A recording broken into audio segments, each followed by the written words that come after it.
Welcome to Show Studio. It's our second panel discussion of the season and a really, really exciting one, but also a slightly sad one in some ways because we're going to be discussing the Oscar de la Renta show. And obviously we need to think about the recent passing of Oscar de la Renta himself, who is a fabulous designer who'll be sort of greatly missed. The timing of that was incredibly odd in some ways because he passed away. It was just 7 days after it was announced that Peter Copping would be taking over at that house. So there is lots to discuss in relation to what's going on over there in New York. There's also a few other things that I want to chat about while I've got such an amazing set of experts with me, which is the concept of new appointments at old houses and when it's done well, how it needs to be done, how it should be approached.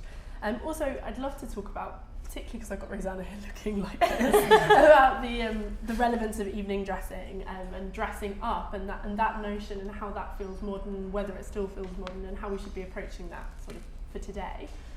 Before we kick off those very exciting discussions, I'll let my amazing and large panel introduce themselves, starting with you, Rosanna. Hi, I'm Rosanna Falconer. I'm Communications Director at Matthew Williamson.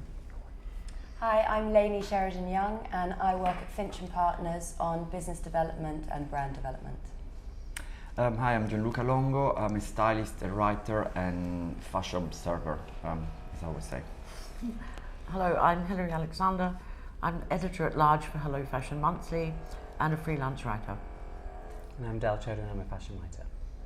Short and sweet. Sure.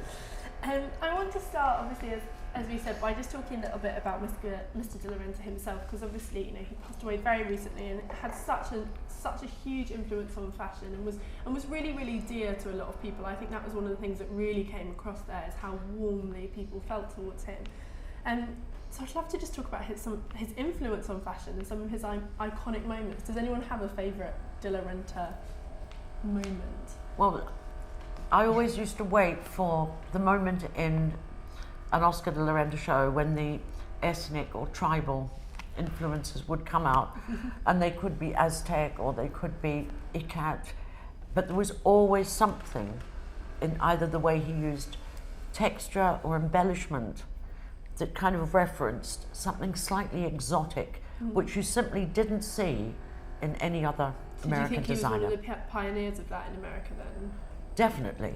Because where, a lot of American designers kind of go for that sort of minimalistic, clean, sportswear, modern, all those words, Oscar was very, very different.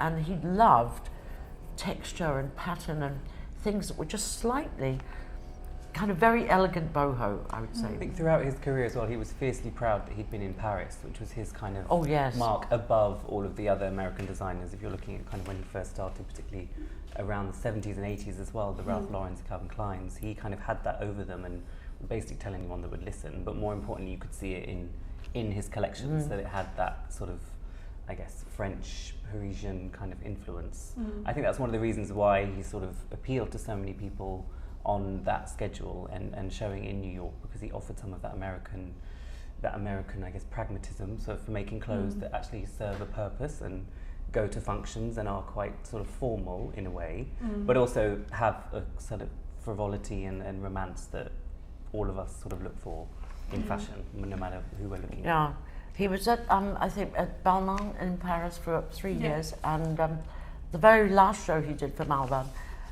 Audrey Hepburn was sitting front centre, and I can remember with Jackie Modlinger, who was then at the Daily Express, virtually crawling on our hands and knees, just as the last model, and Oscar had disappeared, to get there, crouch at her knees and get a quote.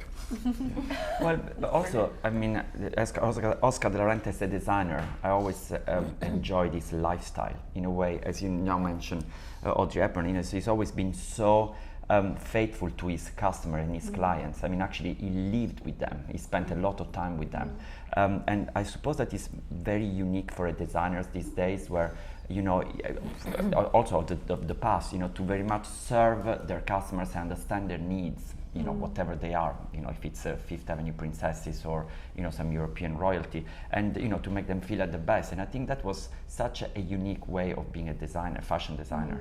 It's interesting because that brilliant piece, which I'm sure everyone saw when they were doing their research in the New York Times, that Vanessa did about the handover, and that was, I think, really important in who they picked in terms of the next designer. And I found that really interesting because I think that has slightly fallen from favour, hasn't it? That idea of living the life of your client. You know, designers are much more deciding to kind of be behind the scenes and much more humble in how they approach things.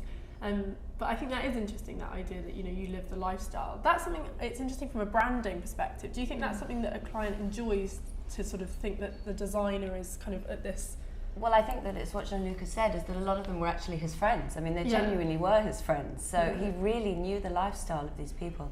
I think that he also didn't lose that kind of Latin American thing within it, in addition to the tribal bits that Hilary speaks about. I mean, I love the turbans. Yes. That came a lot, not so much later, but there was always a turban in the 80s, which was fabulous. Turbans and taffeta. And fringing. And Always fringing be and a bit of frills. fringing and beading and a kind of absolute almost fiesta, carnival, you know, little element that could be Balinese just as much as it might be Mexican or Central American. It was really just enjoying life and colour. And this is actually essential because, I mean, in Europe, Oscar de la Renta has always been seen like, you know, the ball gown designer with, you know, the rose printed for the Fifth Avenue princesses. And actually, when you go and look at all the back collection, there is so much more than that. Safari suits, and, you know, the tango hats. I mean, so much going on there that is not only that. The problem is that, you know, it was so connected. Oscar de la Renta, with Oscar de la Renta himself, was so connected to the American market, and it's sometimes a bit niche. I remember also, you know, going to New York. Sometimes I didn't get a ticket to Oscar de la Renta show because he was like, you know, not interested in the evening standard when I was there. So that always put you off in a way. So, but I suppose now with all the new wave that is coming, with, you know, with Peter approaching, there's going to be more of that. It's interesting to think about that perception though, because I think you are completely right. I think a lot of people do think flowers and big ball dresses and Park Avenue princess, as you said. Why is that the perception of that? Well, because in Europe we never seen much more of Oscar de la Renta wearing women. It's very much Apart from connected the outlet to thing was good for that, to be able to make it accessible to That's a people, really the outlet good point. collaboration. Yeah. But And before that, not really. Yeah. I mean, it's an utterly elitist kind of label. You know, Yeah. I don't think it's not fashion really, for me anyway, because it's so embedded in royalty and these princesses in society. And for me, Oscar very much was a character who I could liken to someone like Maritistino, so someone who is genuinely friends with all of these famous people, but also, you know, kind of makes sure that he's friends with them and courts this very glamorous, kind of super aspirational lifestyle, which I think, if we're talking about aspiration now, is slightly dated. It's a different sort of aspiration working now. I was going to say that actually for me, the iconic moment for Oscar is, or the iconic feeling about him, is his relevance. And the way, for me, throughout my 20s, I first became familiar with him again through Oscar PR Girl, through Erica Berman, who did the same thing of making sure, and she openly says it, living the lifestyle of she said, kind of the social strata that she wants to study and that she wants to appeal to. And all of the things that she's done, she's got some amazing pieces on YouTube. I don't know if we can swear, shit Oscar PR Girl says. Like, absolutely hilarious. And it's just a really fresh, fun new way of looking at the collections, and I think that does absolutely make him relevant and not just feel like this really stiff Park Avenue princess thing. I mean, the great irony is that, you know, in the time that we're living, that lifestyle is the only one that I'm interested in seeing on Instagram. For example, is that super luxe, that, let's say, another brand, the Michael Kors woman, you know, this kind of ridiculousness, this almost this quite crude enjoyment of money. And I think that's something that social media has made it more relevant. Absolutely. It does. But Valentino did exactly that himself, you know, from the very moment he kind of arrived in Paris. Yeah. And then from when he set up his own label, he was living the life, the yachts, the parties, the balls, the chalet in Stoppard, you know, doing everything that his clients did. So he completely understood what they needed, whatever age they were. But it is interesting to I think it's interesting what Dal observes to think about, because I think that you're definitely right, Rosanna. There is a relevance to that in certain ways. We've all kind of pointed at Instagram as one of them, and I think there's always going to be a clientele for that. But it's interesting to think, you know, that's not a way that a lot of fashion brands now choose to operate. And I think you're right that it does. I think to some fashion brands, this idea of exclusivity feels much more relevant and much more modern. You know, this idea of, you know, the new Valentino duo are an interesting example of that. You would not see them promoting a kind of like a lifestyle. Yeah, you know what, Peter Cobham's spoken about that as well, saying that he wants to incorporate a lot more day wear, because just by the nature of the type of clothes, I mean, evening wear is a very exclusive thing. Most of us only dream of wearing an Oscar de la Renta dress for a wedding dress, and then we probably couldn't afford it. But, you know, again, like Valentino, they're the two. If you think growing up, the ultimate evening gowns would be a Valentino or Oscar de la Renta. I want to get married in Oscar de la Renta. Yeah. And or so, the Met Ball. Yeah, or the Met Ball. That's it. You know, that's the only times that, you know. So by definition, by the type of clothing, it's going to be put on that sort of. But then it was really cool to see over the last few years that they have done a few kind of key daywear pieces, like this amazing basketball tee with little embellished brooches here that was an exclusive on thefancy.com. Kind of an obviously huge promotion through social media. They did some cute little daywear pieces that were exclusives to Facebook, and embracing this new generation. And also, I think what people love about Oscar de la Renta now is the way that you can take the evening wear looks and wear it with, well, like Oscar Piardal does, a backwards cardigan or a midriff crop top, or which we saw some of yesterday. Or trainers. Yeah, well, exactly. It's in the way you wear it. Yeah. I don't think we should be too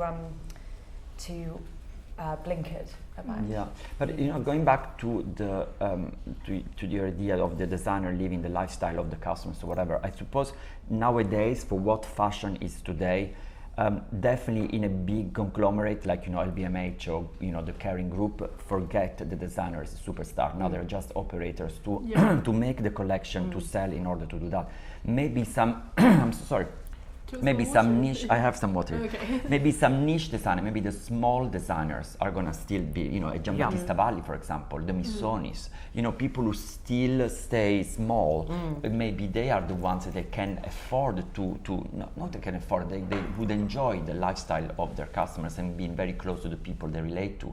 But forget, you know, the big brands. I suppose. You couldn't imagine, for example, Raf Simons, you know, hosting sort of great big dinner parties in Paris for French society. I mean, they may be buying Dior clothes and bags. But do you think that's anything to do with Dior saying you mustn't do that? I think that's more, you know, a conscious decision. I think it's the same for someone like Phoebe Philo, the same for someone like Jonathan Anderson. I think there's this idea of kind of not exclusiveness, because someone like Jonathan's very open. Actually, Raf is quite open with the press as well. But I think it's interesting to think about that notion of kind of deliberate retreating because it feels more modern. Do you think some of these people are in their early 20s, so it's different. They haven't created that network yet. I mean, it'd be interesting to see where they're at in 20 years. You know, I don't think it's very much, you know, an age group, because, for example, you know, Olivier Roustan at Balmain, he very much like lives the life of his customers. Like, you know, he lives in his young, I don't know, end of 20s or late 20s or early 30s.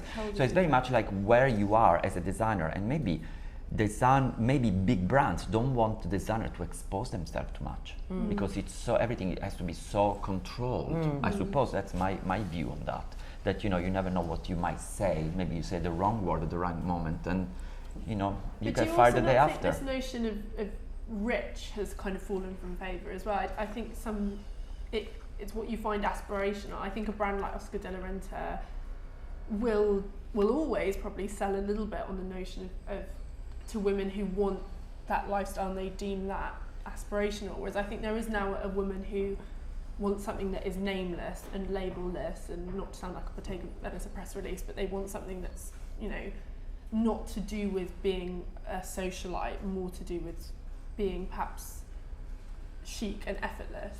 I think we have to look at the world more globally, though, because you know, you've got obviously the Middle East, you've got Asia. It's very different. Yeah, I'm talking about the gentlewoman reader. I'm talking about the people that you speak to here who are very high fashion. But generally, I think a lot of these clothes are used for kind of philanthropy, so at particular events. Women will go to Oscar and buy a dress, and they justify the expense of that dress because they've raised X amount of millions for a particular charity. So it's that interesting word of philanthropy, and how women, or these women that we might be talking about, who sometimes are kind of mislabeled as socialites, but it's the work and things that they do, and actually a lot of what Oscar has previously produced and stood for is a uniform for that very, very important role. But it's a role that's sort of largely we don't really want to read about, or we laugh at, or we're quite snobbish about. I think people are generally quite snobbish about this sort of lifestyle if you don't live it. It's almost quite a middle class thing, I think, to be so like, all these rich ladies wearing these dresses. I don't think it's a problem with it, but I think that's pretty much what's... You know what, it also doesn't belong to us. It's very American. So, you look at, at American Vogue, American magazines, the way they nurture certain designers, and, in the fashion shoot, certain, kind of a glamorous lifestyle. It's something that, in Europe is lost. Well, it used to be in Europe. If he'd have been in London, no one would have got that. Exactly. And Jason Wood now is, for example, one that has a lot of followers, loved by everyone. First of all, he's the first lady. I mean, if you compare the first lady of UK and the US, that says it all. So it's completely different. But then it is interesting because London recently has, it's becoming known as an evening wear city, a city of cocktail dresses. We have a lot of designers who do that really, really, really well. Mary Katranzu, we have young designers, really new labels, Marios. It's interesting to contrast that with what's happening in... Why is the evening dressing we see, I know I'm skipping topics a bit, but why is the evening dressing we see in London different to the evening dressing we see in New York? I think it was obvious as soon as you saw the first look last night. It was the way it was styled in that very New York way. The hair, some people said, was reminiscent of Oscar's wife. It was this beautiful, sleek, chic French pleat. I mean, gorgeous. But it wouldn't be styled like that in a London show. And, it would have something you need to mess it up about it, messed up a bit. But I did think there was a freshness to the way that Oscar is styled. And I think the Park Avenue Princess look is wear a gown, but then wear it with chandelier earrings and a huge diamond necklace.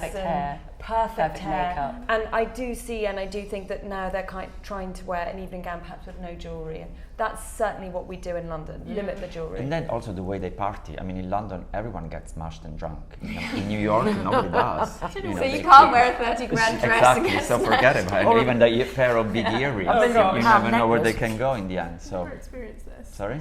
Never experienced this.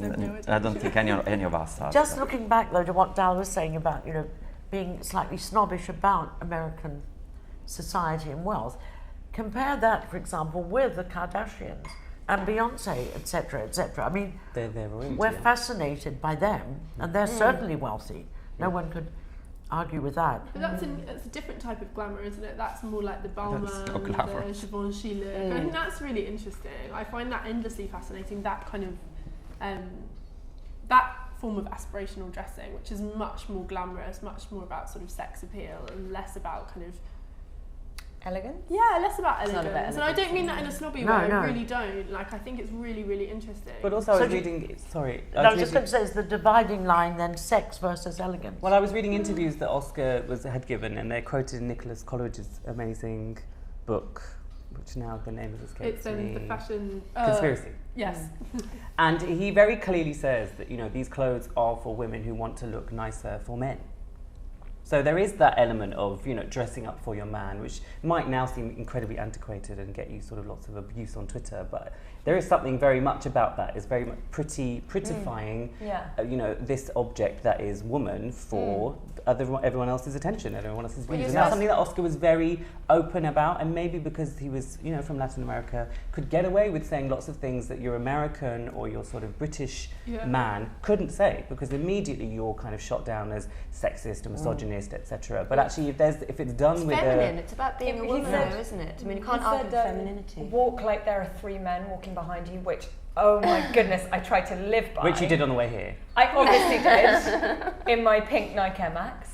But no, I think for Oscar it's sensuality rather than sexiness. Yeah, that's true. That's so true. That's very true. Because all those words you were saying, like nice, pretty, dressing up, the word sex appeal didn't come into it. Yeah, I don't think she's very sexy. You're right. She's pretty and she's flirtatious. She's the one you marry. Yes.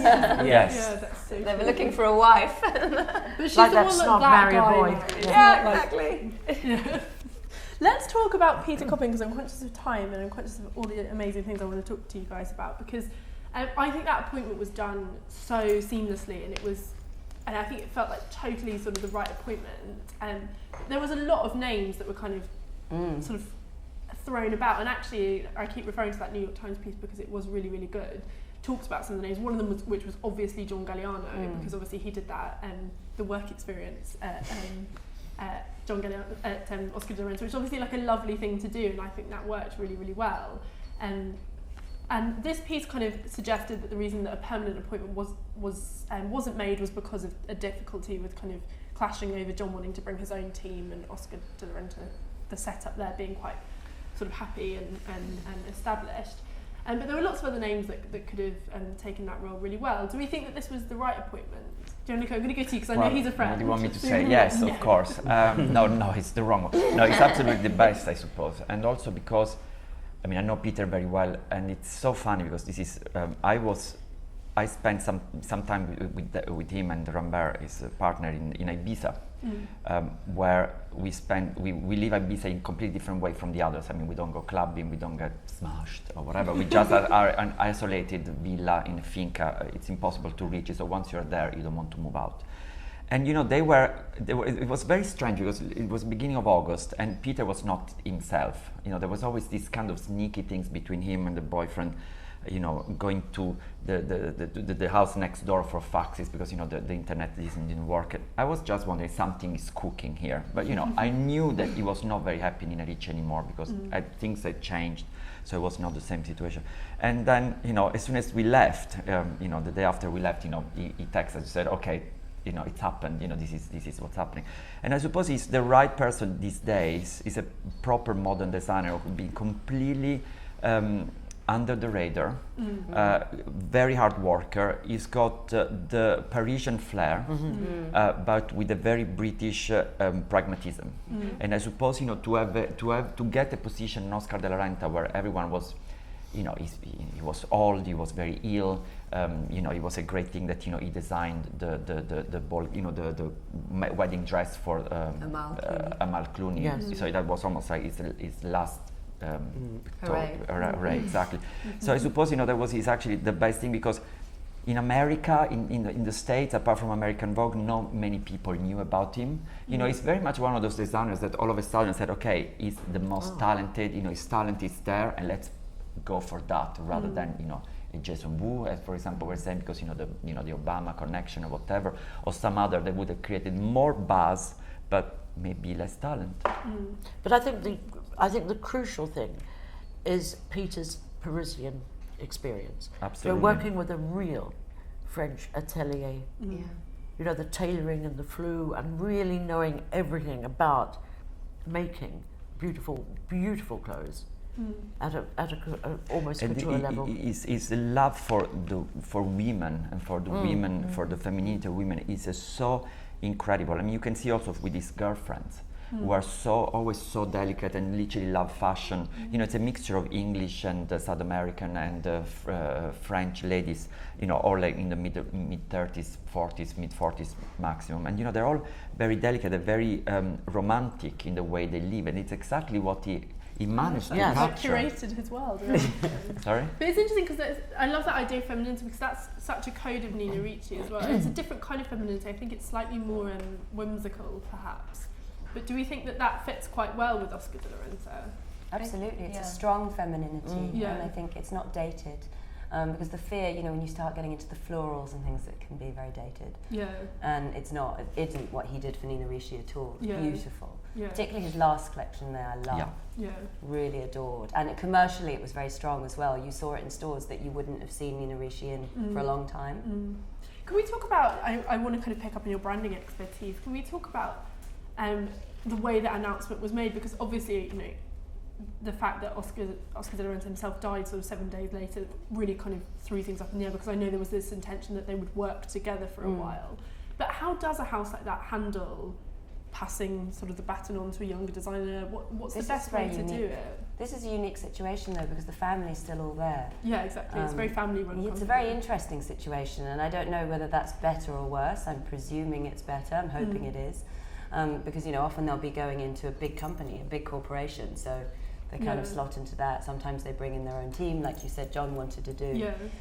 So you wonder how that works politically. I mean, hopefully that's a good thing. I mean, obviously the CEO has put in enormous changes anyway over the last few years, and he's apparently grown the stores from 5 to 75. Yeah, and pull back licensing. So those things, those wheels are already in motion, and I think obviously they're all going to appreciate him because they know that Oscar did choose him.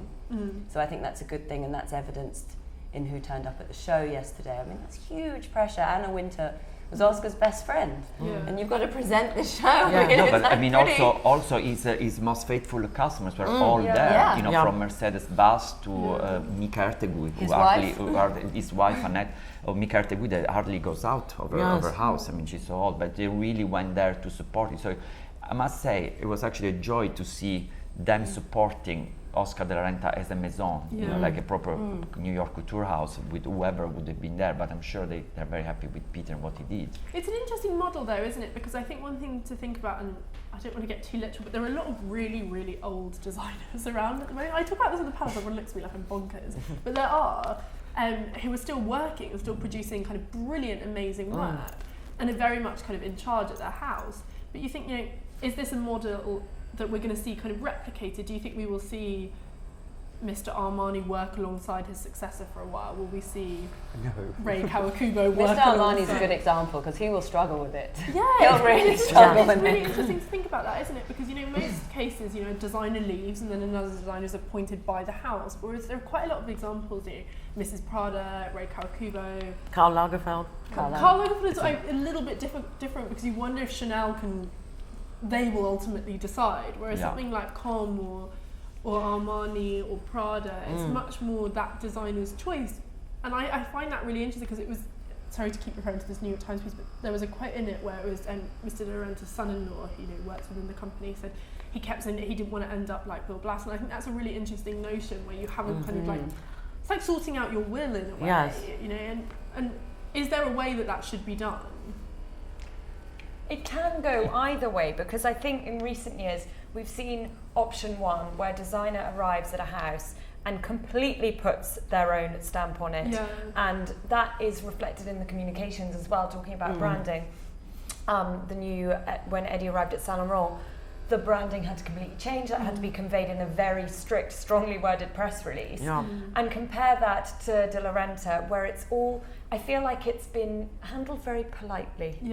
And that same thing has been communicated in all communication and in all of the branding and things like the first reveal of the collection in their countdown on Instagram. It was just a really lovely sketch, and then at the end you realise that it's Peter doing the sketch and he signs it off. And it had that subtlety and respect to it. He said he wanted it to be, in one of the interviews he did at the beginning, he said he wanted it to be refreshingly different, not shockingly different. And he doesn't appreciate when people come in and try and change everything. But do you think that has something to do with the fact that he was handpicked by Mr. De La Renta? They intended to work together. You have, I'm sure he does have that respect. I'm not saying he'd go crazy and present like black smoking jackets if it was up to his own devices, but you do feel like that was very much how he was recruited, and that was kind of, well, it is a formula that's working. It's different to coming into a brand which is really struggling. This is something where you can just improve on it. And obviously one of the things he's going to look at, like we spoke about before, is day wear, because that's the way you can increase the revenues. At the end of the day, it comes down to how they do on the bottom line. So they need to look at ways that they can do something that their predecessor didn't. But I think it's also a matter of this was possible because it's a small company, still a small brand. Because again, when you have a big conglomerate with 55 people to decide who's going to be the designer, I mean, you can't do anything. I mean, you are not free to do that. When you said the countdown to the show and whatever, it's been done among person. 5 people deciding, okay, you do the we give you full carte blanche of doing Instagram. Go for it. Exactly. You have to go through approvals and not approvals. And I suppose, I hope that it's going to be staying for some time, and maybe that's going to be the future of fashion, because sometimes having these big houses controlling everything that you do and everything else, it's sometimes, I don't know. And it's very stifling for creative people. And also it can be quite kind of jerky. at times, you know.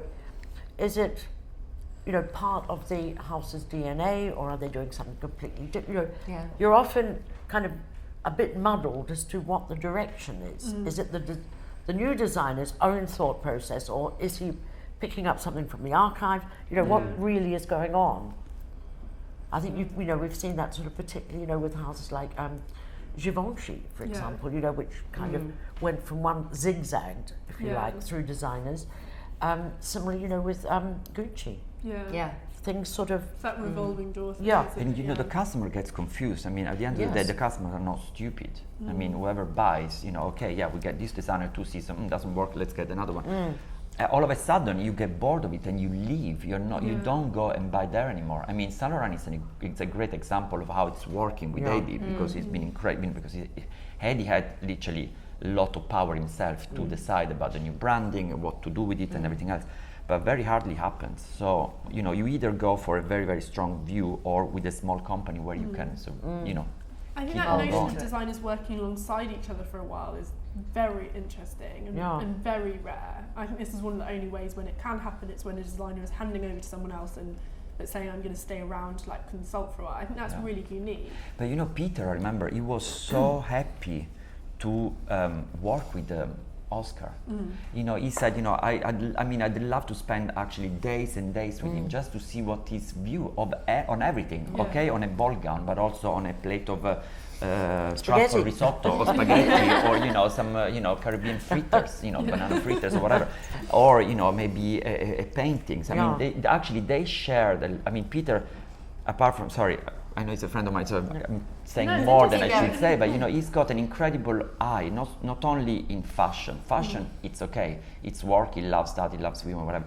But if you see the way sometimes he just set up flowers on the tables, or you know, you know, if you follow him on Instagram about his love for interiors and details and antiques and everything, it's incredible. It's got such a sensitiveness. How do you say sensitivity? That is very unique. It is actually the opposite of what he looks like. You know, he's a big man. You know, yesterday came out with a big big bird. Sorry, and then you know, his sensitivity is so delicate.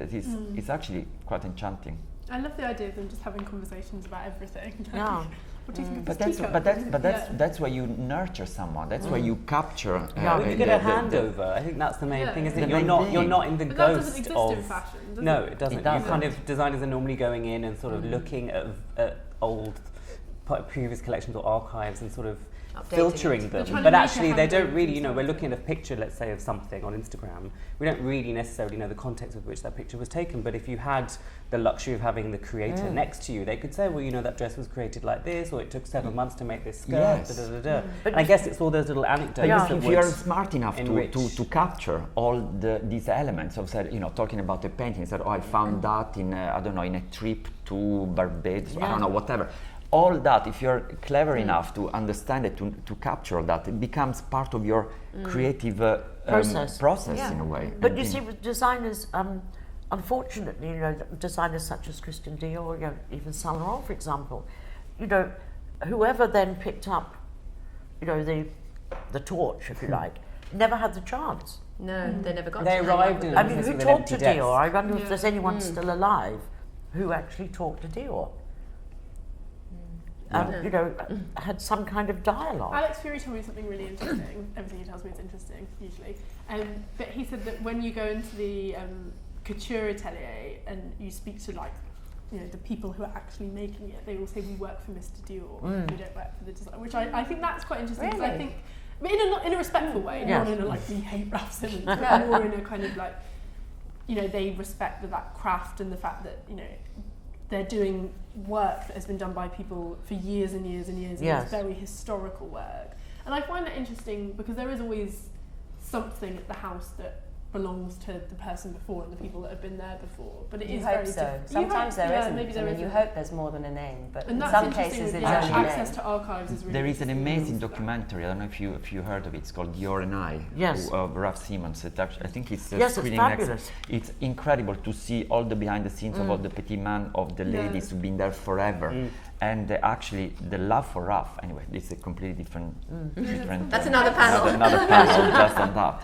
But it's so true. But one thing I want to talk about before we see the collection, and it's just this last point, this last topic we have, which is the relevance of evening dressing, because if you read any trend report or kind of so many show reviews, it's this kind of constant notion that day and evening don't exist as separate wardrobes anymore, that women wear mixed day wear and evening wear, as we were saying, they wear ball gowns with trainers in the daytime, they wear whatever they want in the evening, and I just kind of suddenly thought, actually, is that the case? And I wanted to question that, and I think it's interesting, Dan, what you were talking about with those women who go to those events and need dresses like that, because I also do think it's a fashion perspective, and it makes for a good shoot where you can kind of mix a big skirt with a t-shirt. But I was like, actually, do women? Yes, they do.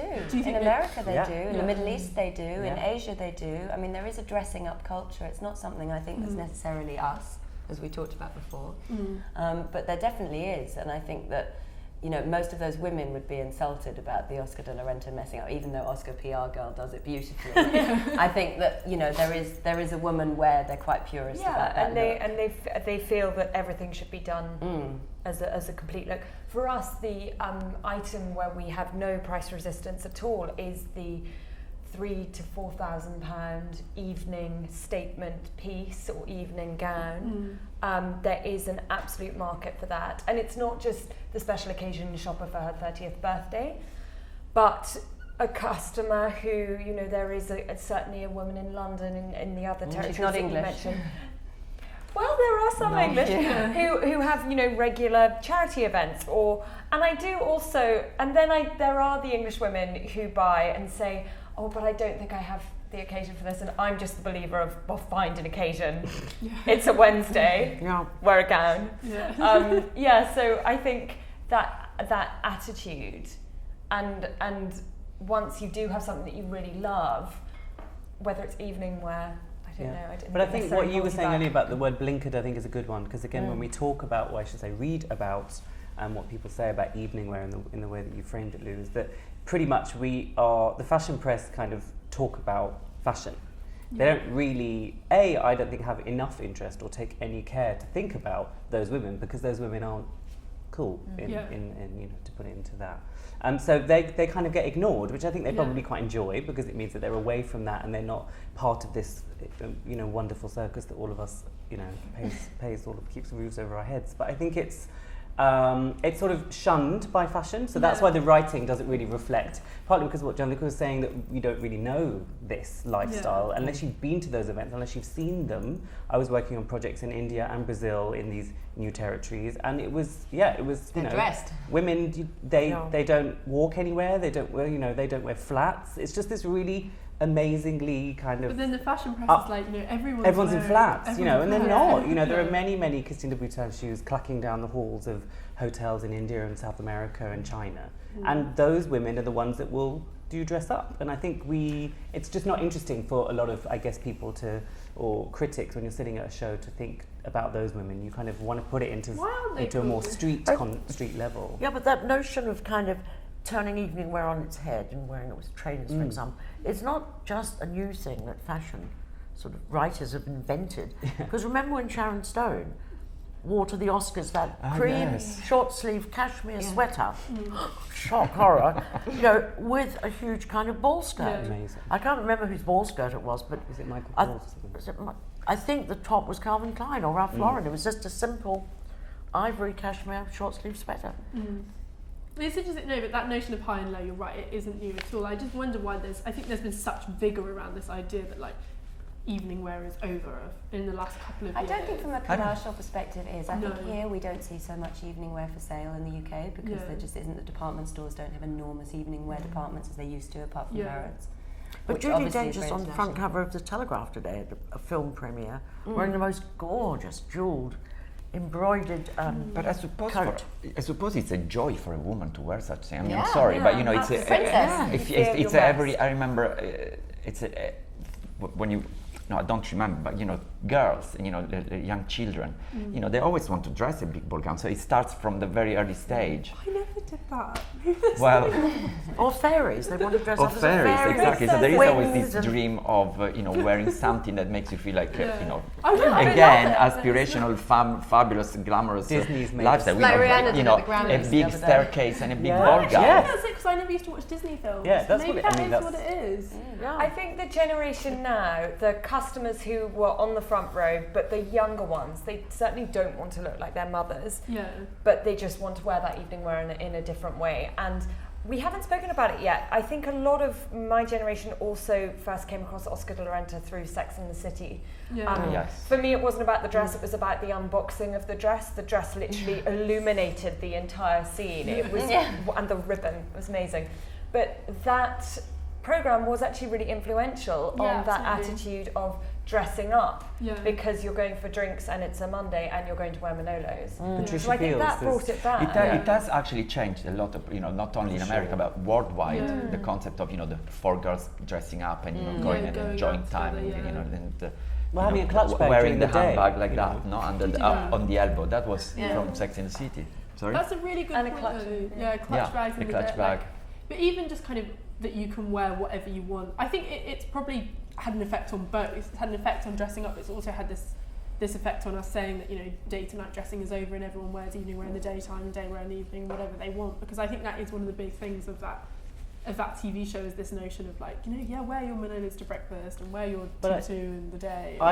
Sex and the City was bubbling in my head. I'm glad you mentioned it, because those 4 women and the way that they all dressed, I think any fashion brand working right now needs to appeal to those 4 kind of Types. archetypes, because you really do have very, very different looks offered there. We're now in this really dreary time of girls, and all these kind of quite. Let's not get into that, but there's there's no glamour anymore. There's no. It's sort of not cool to want really to think not about what cool you to want to be wear. glamorous, And there was an amazing profile that Emily Nussbaum wrote in the New Yorker about Joan Rivers, and in that she talks very much about Joan was like, she says some things that now you would get shot down by sort of die-hard feminists, because she just was admitting that lots of women like to dress for men. But I and don't again, think it it's goes just back feminists to that that. would shoot you down. I think it's just everyone. It doesn't seem stylish. It doesn't seem modern. It doesn't seem intelligent to say, I like looking glamorous. But I those want a Sex and the pretty City dress. archetypes, I think, are so Yeah. particularly, linked to Oscar de la Renta and other brands that they reference. But for me, I think that's a real, we've gone from, we all think of Charlotte, for example, as the Oscar de la Renta girl. But actually, if you just go beyond that, you start to realise that actually every single one of those women, Samantha included, could find something to buy from Oscar and did, and shopped it very, very well. And I think that's the way that hopefully, I'm sure Peter will take it, is that actually there are multitudes of And he actually styles did. and tastes. Yeah. He did. He Yeah. did. If From- we're so anti-dressing up, or if we don't really believe in the concept, why are we then so fascinated with what Taylor Swift wears, with what Katy Perry's By wearing, the award Beyonce, ceremonies. the award ceremonies, the Grammys, the That is so true. The You manny know, cam, the clutch cam. We love film it. premieres, First the thing red we do when carpet. the things means look at the clothes before we see, in our office, before we see who won the awards. Exactly. We're looking at what I think they that's wore. What was she wearing? I think Yeah. that's fed into it because it's othered dressing up, and it's made it like it's almost like a cheeky pleasure. Like, you're like, I'll have a look at what Rihanna's wearing, but I'm going to go to work in my massive navy sweater with my hair tucked into it and my trainers, and I'm above it all. But it's why we like watching There's a Ty. strength But in I- being able to be glamorous. But I think there is you can't imagine how much those images of Rihanna wearing the big Giambattista things or whatever influence a lot of people Yeah, I in do what they also decide. I think also Let me this tell you, I notion mean, of the maybe it's death not of us, but to the general public. No, I to think general I think public, this not idea we are of general like public too, but yeah. to most women, You're so they just right, said, oh yeah. my god, I want to wear a It's the a fashion pink, pack that yes. don't- It's the reason why we love Housewives of whatever county television show. It's the reason we love Towie. It's the reason we watch Made in Chelsea, because there's a real, the Hollywood system and films that used to show us glamour don't show us glamour anymore. So we have to go to these things and weirdly reality TV for glamour, because actually Hollywood films don't do that anymore, because as soon as a woman's put in a film and she's a robot, apparently it's a message for X, Y and I Z. think So we it's- kind of miss that, And I so think we it get it is from a somewhere London else. thing as Yeah. well. We Yeah. did this wonderful dinner in Liverpool with our Stockers cricket, Amazing. and the way the women dressed, it was just a sight to behold. They looked beautiful. They had spent so much time on their not just the shoes, the hair, the manicure, and it was so delightful for Matthew to see his clothes worn like that. Well, it is a joy. But I think it's interesting. I do think there's designers, I think they're reacting in a slightly different way. I don't think it's about dressing up, and I always refer to it because it's one of my favourite projects we've ever done on the show studio, but we did this series called Girly, and it was about women who dress in an overtly feminine way, but not because they want to be sex objects or they want to look cute to a man, but it's because they don't think that they should have to dress plain or dowdy or even in dark clothing to look serious. And I think there is this interesting notion that I think glamour still runs hand in hand with this idea of dressing for a man, and often glamorous dressing, it kind of falls into the tropes of femininity as things like flowers and bright colours, and I think women are just really, really scared of that. I think, and they're worried about not being taken seriously. I think we've gone over that. No. I think it's a concept that was hot 20 years ago. But now then I think it's why would you'd never see a big floral dress in a publication like The Gentlewoman. But you would see it everywhere else. So But Gentlewoman. then The Gentlewoman was like this magazine that so many women would. Wasn't Beyonce wearing the big Dior floral skirt? But she was shot in black and white. in an article on Gentlewoman, also you read more about the person rather than the lifestyle. So it's a complete. You're picking a very specific title that if it's for the intelligent woman, but But it's interesting to think that title presents itself as for the intelligent woman, but why wouldn't they do a big evening wear story? That's what I find interesting. Because it's a snob, it's snobbish. Gentlewoman is a fantastically wonderfully crafted title, but it has its pretensions. And that's it's why different from it's the others in a way. It does. It probably doesn't think that it needs to do that. But you're right. A well-rounded magazine for intelligent women should cover everything. But at the same time, the person who reads it, or who they think they're appealing to, is probably a woman who just wants something very simple like Jill Sander. Straightforward, no fuss. But that's what I'm trying to get into that. No, but then equally, why does she want? Why does she think that if she wears something? She might be somebody who just likes simple tailored clothes. But then equally, there are people who like wonderful florals. I mean, look at Amal with some of those dresses during the she looked fabulous. Fantastic. And there might be people like frills. There's people who like tribal. I don't think you can sort of generalise too much. I think people do have specific ideas about what they want to wear now. There isn't such a trend though for the jewellery with the dresses. That's definitely stopped because we look after quite a few high-end jewellery lines for celebrity dressing, and definitely the young actresses they don't get the big bling. And I was talking to the head of communications for Harry Winston the other day, and she was saying they struggle with it with the young ones because they present these jewels to them. And there's 3 security guards, £3 million, they want whatever. something like one statement earring, and that's it. They've got it. They've got something or other that they wear, and that's okay. But they will wear the big gown. Obviously, I mean, you see it when you see the BAFTAs and Oscars. And should we have a look at what Yes, please. You're so happy. It's so cute. I'm so proud. So we're going to watch a video of the show first. Well, I was there with my heart, let's put it this way, because it was expecting me. Sad that you couldn't go.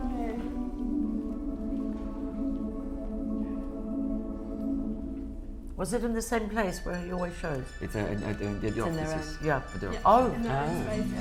Not the armory up on... No.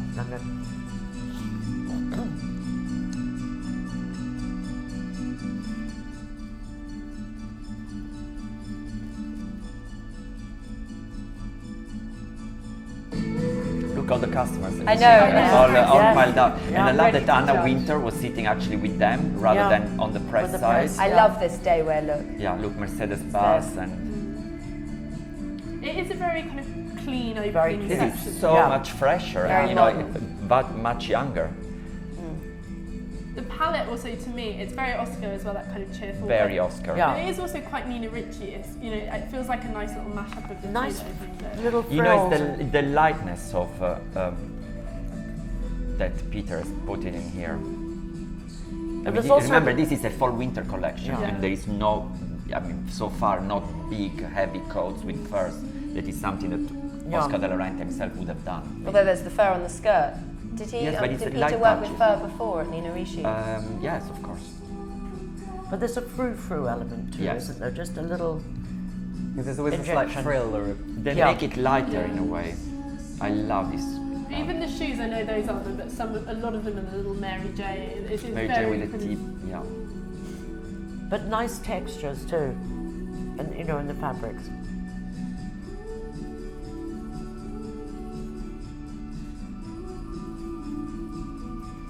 And I love the makeup and the look of the girls is incredible. It's incredibly sleek. I think it's interesting because then they don't look girly at all. They look very mature. That hair is quite aging, and I mean that not as an insult. They don't look pretty. They don't look like teenagers. No, but they look pretty though. They're they not. do look pretty, exactly. but they don't look saccharine or sweet Girly. or girly.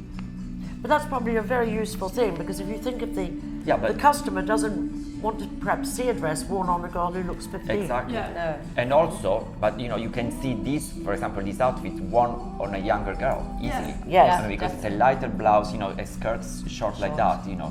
You must be maximum 50 to wear that. I think that's an interesting piece for me. That kind of The sporty look. I thought that was interesting.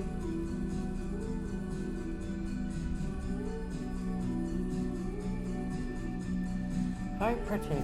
Really the pretty. blouses. Yes. Beautiful. Is this the actual music? I don't.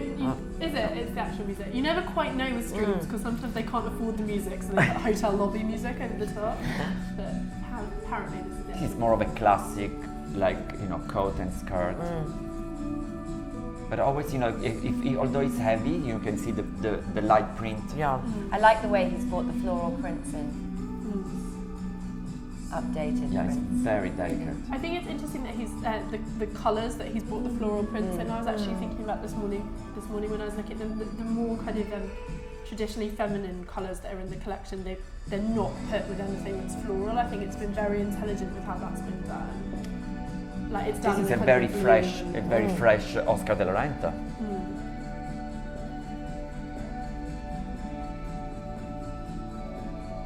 What do you think, Dal? You're staying very quiet. Well, I'm just taking it all in. Enjoying the show. Yeah.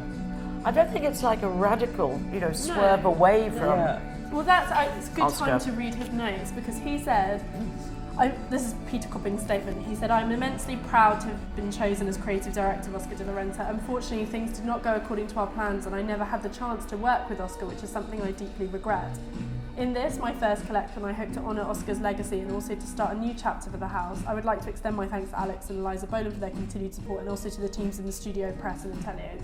So it's what we were talking about, it's a very polite statement, but it is this idea that, you almost think this is more of a tribute than it is a message of intent, which feels really appropriate. But it's quite a clever tribute, because you can imagine Yeah. that kind of, if you say tribute, you can imagine that someone would have just remade loads of the old, like the glory So pieces, there's something quite nice about it, because it feels like a more modern version. Yeah, I mean, it's worked on different proportions. Yeah. Something, the waistline is gorgeous. shorter, and the look at the cut of the skirt. I do think the way he's moved the waistline up and down in the collection is Yes. really I love interesting. And the colors, look Look at the colour mix. The It's color beautiful. Peter is a great. It could be a beautiful in gouache. It's amazing the way he puts the colors together.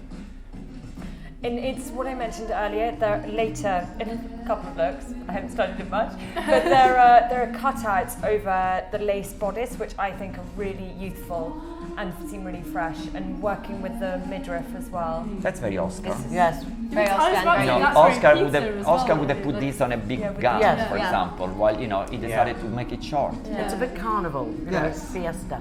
But you can see that worn by Taylor a Swift. Lawrence Santo Domingo or Taylor Swift, who was actually there in the front row. But Taylor Swift's worn Oscar quite a lot. Yeah. Yes. Yeah. It was actually very cute to see Carly and Taylor They're on the cover both of them in the American very Vogue bow. together, aren't they? And even on that, See through it, marketing. Yeah. You said that. That's why they were there. Can we just get that out there? But why not?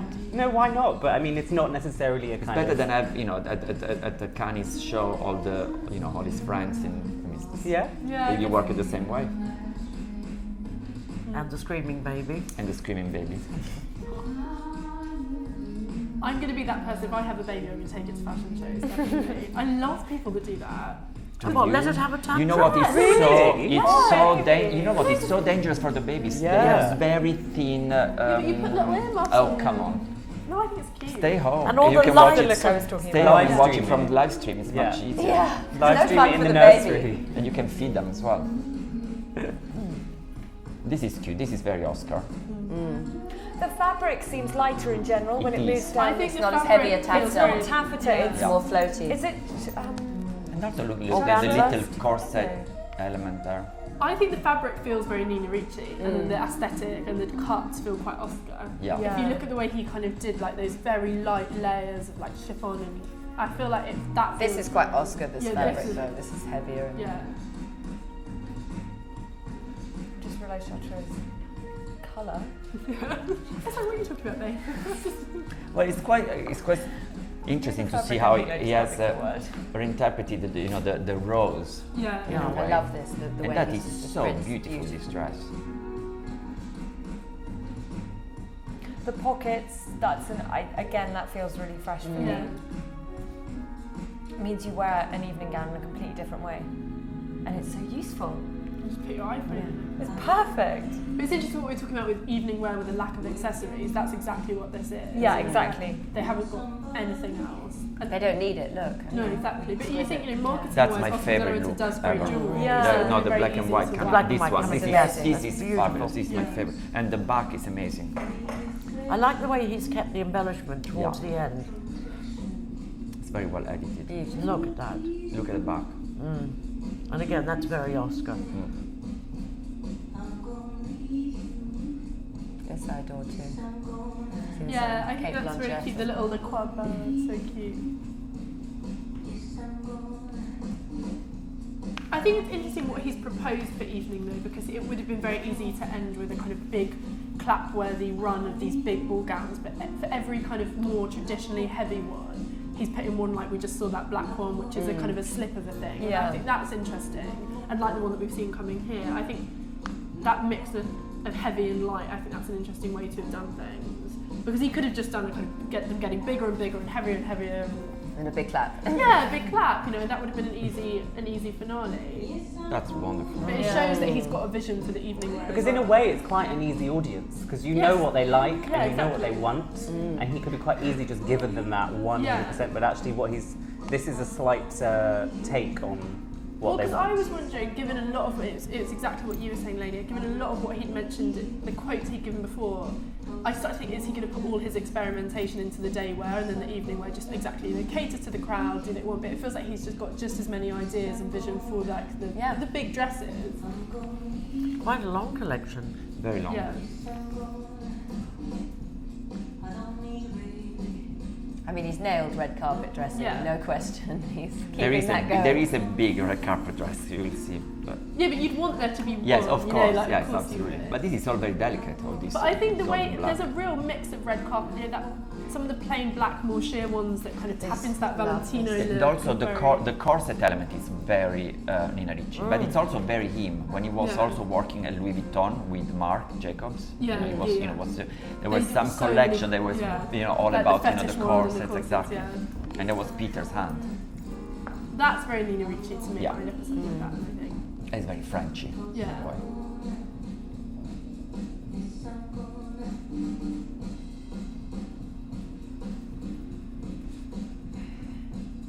I think it's interesting and quite an interesting play on time. I think the silhouettes he's done there from lots of different eras, and I think that's quite pleasing. I just quite like that, the kind of And you the can dated see, shapes, but yeah, they still but look great. and from the beginning to now, you can see a wide range of people wearing it. I mean, Yeah, you can absolutely. see like a 22 years old wear it to First lady. the first Yeah. lady. But I think that, of Firstly. course, they're going to try and own red carpet dressing. And I don't think Oscar de la Renta ever lost it, but I don't think there were as many people wearing it on the red carpet as there were wearing it, like perhaps things like Valentino or the younger brands. The colours here are amazing. Now there is Chartreuse.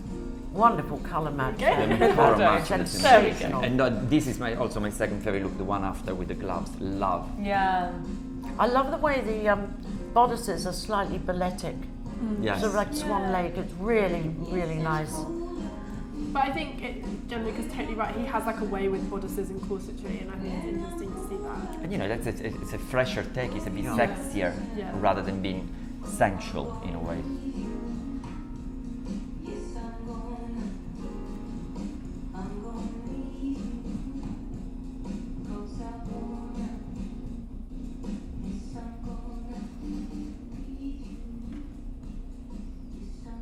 think it's an interesting final look as well, because it's a short dress and it is very sensual with that back out, but then that element of formality and a nod to tradition with the white. You could have easily swapped the last two, and it would have been a bit more believable, like obvious. Yeah, exactly. And another thing that Peter, as a man, as a male, this fashion designer for women, he really questions every single look. Like, would she sit on it? Yeah. Would she eat in it? Yeah. He really thinks of, okay, I can create something ridiculous, but would she really sit? I mean, if she has to eat somewhere, would she do it? So it's very much like a practical sense. I like the little injections of like something that's a little bit mischievous or naughty though, like when I see gloves, maybe it's just the way I see them, like they're such a symbol of like rules and regulation, like you wear gloves because you have to, but they're part of a dress code. But then she's wearing this kind of sexy little dress with her back cut out. Well, yeah, of course, because actually we didn't talk about that earlier with evening wear, but that white tie, black tie, those rules and regulations, they certainly don't exist anymore. Yeah, the white except for Oxford. Yeah. Oh, that was him. No, It's coming. No? Here it's coming. I saw something. Oh, There you okay.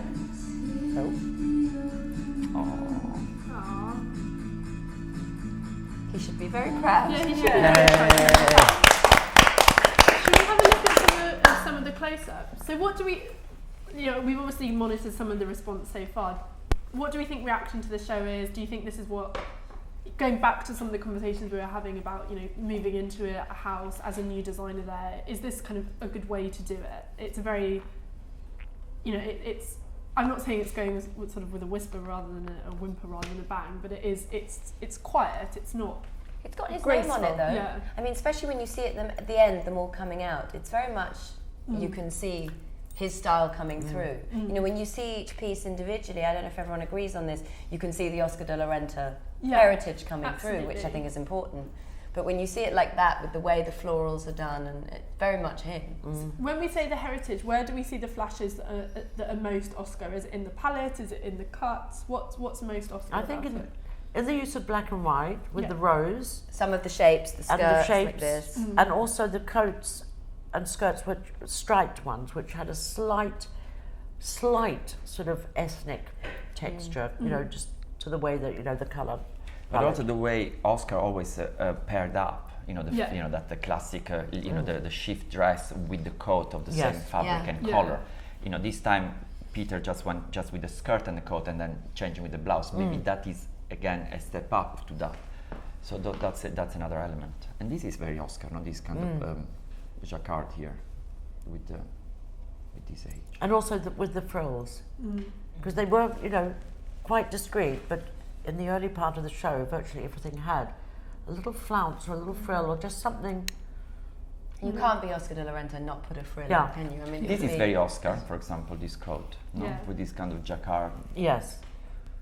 If it's a jacquard. And just talking about the communication around the show, obviously, because we've got you here, Rosanna. How do you think they handled kind of build up? And I know, like Oscar PR girl is like a social media sort of hero. Yeah, it really is. Like anyone when you talk about branding is like, oh, Oscar PR girl, we want to do like Oscar PR girl. But do you think the communication around the show has been very intelligent? Yeah, I think my overall impression from the show is that it was one of grace, and it's very graceful, and I think that the communication had exactly that same sensibility. Unlike previous seasons where she perhaps has put herself more at the fore, I think she has taken a step back, maintained her tone of voice, and I think something that she's so great at is she had a real reverence for Oscar. She really sweetly always referred to him as master and king, and that's still, the absolute respect for the designer is there, and they just did this really wonderful countdown on Instagram that lines up beautifully, and just little glimpses behind the scenes. They weren't, I think, unlike a lot of brands, they weren't afraid to give away detailing and close-ups, and I think that's quite refreshing. I think people can all get a bit precious nowadays. But it just, for me, it tied in perfectly with, it's all just been a wonderfully well-planned strategy.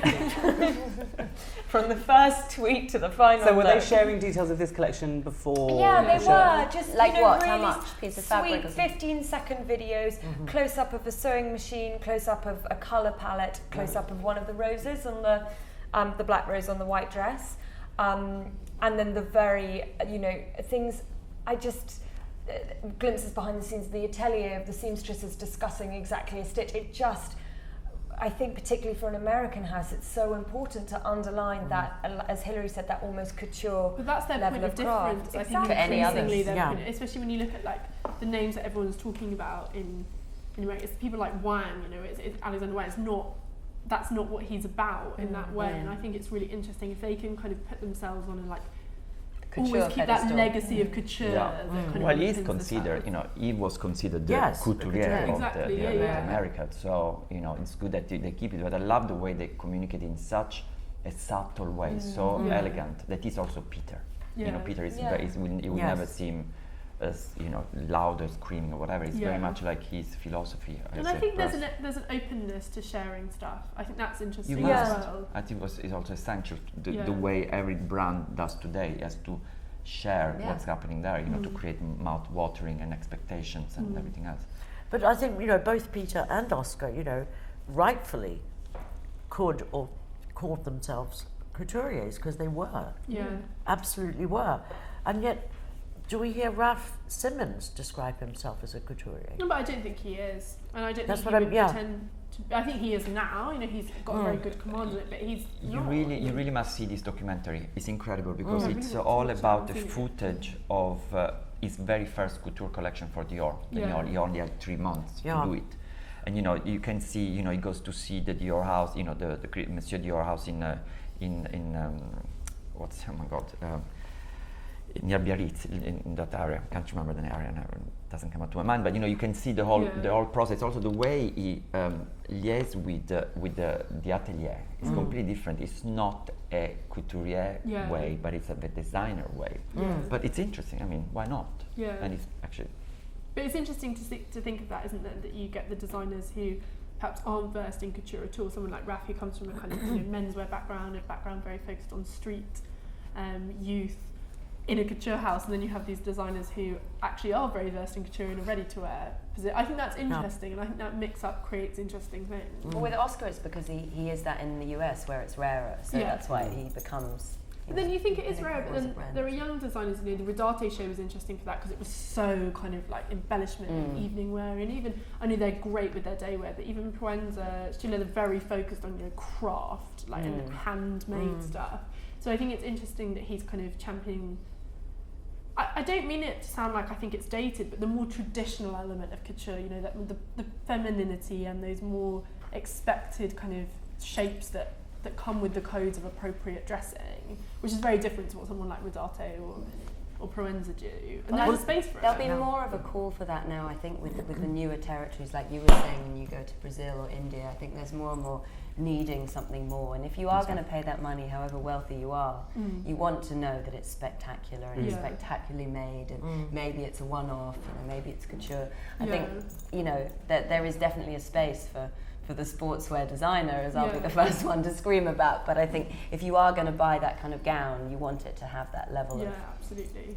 Well, I suppose that someone who spent, one of those ladies we're talking about, if you spend, I don't know, 15 grand on something, you don't want to see the same worn someone else, the same night or more even. Yes. So. But there's generally a big move towards embroidery tactility anyway, because we're all kind of the only, I guess, sensory communication a lot of people have with fashion is a screen. Yeah. So you kind of a lot of people generally forget that you actually have to get to a piece of clothing and you have to feel it on your body and you have to understand it use it in an everyday life. So I think lots of designers are choosing to go for more technical fabrics. I was at PV last week looking at fabrics and Premier Vision. For the sake of obvious. A hideous fabric fair there in Paris, but there's this because there's more of a move towards fabrics that actually mean something, and more importantly, only really communicate anything once your hands touch them. Rather than, of course, they look good on a screen and they do all the things that we need them to do, but also there's that extra element. And I think designers generally are kind of very much thinking about texture more than they've probably ever done before. But I think too, whole business of craft and a couture approach is becoming more popular or more, kind of evident. Because there's this London-based company, Ralph and Russo, for example, only set up in 2007. They have 800 clients. Yeah. They're the most successful in Harrods in the evening wear department. And some of their evening dresses, we're talking 50, 100. They did the Kim Kardashian skirt, didn't they, when she wore the latex top to the GQ. And also Angelina Jolie. Beyonce, they dressed for Mrs. Carter. I mean, a huge, kind of lineup, plus all the Middle Eastern royalty.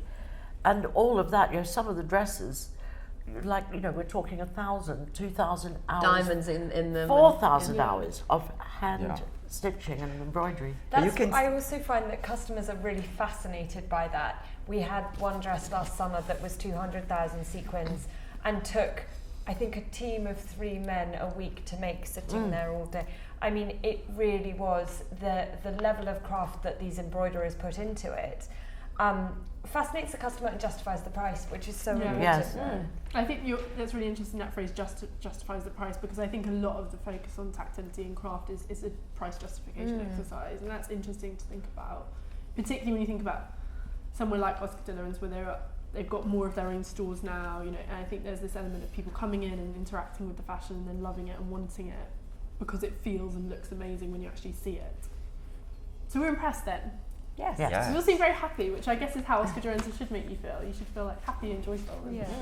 Well, if you see 3 women wearing those 3 outfits just in front of you now, wouldn't you be happy? Yeah. Exactly. So. And I love the colour combinations. So that the lime green with the sort of magenta and the magenta with the purple. I mean, that was fabulous. Yeah, there was experimentation in the colour, definitely. Yeah, I think the pace, and as probably Alex White is to thank as well for that, the pace of the show and that ending bit was really, I think, quite nice, because that's the bit where you think, okay, now we're going to... It's awful, though, to talk about the next season before this one's even over, but, of course, it introduces us to Peter's vision and potentially how he's going to... You're so right, the ending, you weren't quite sure when it was going to end or what was going to come next, and I think that's interesting. Yeah, like the look with the gloves, it's kind of quite odd, but in a kind of interesting way, and in a way that's... it leaves exactly. kind of thinking... The taster. Yeah. The canapes. I think he will have a lot of fun just going through the archives and oh my god, flicking through the... And don't forget, Amal has brought gloves back. Yeah, she has. Into the limelight. That was a nod to her. Maybe. Yes. Should we give him a big round of applause to wrap things up? Yay.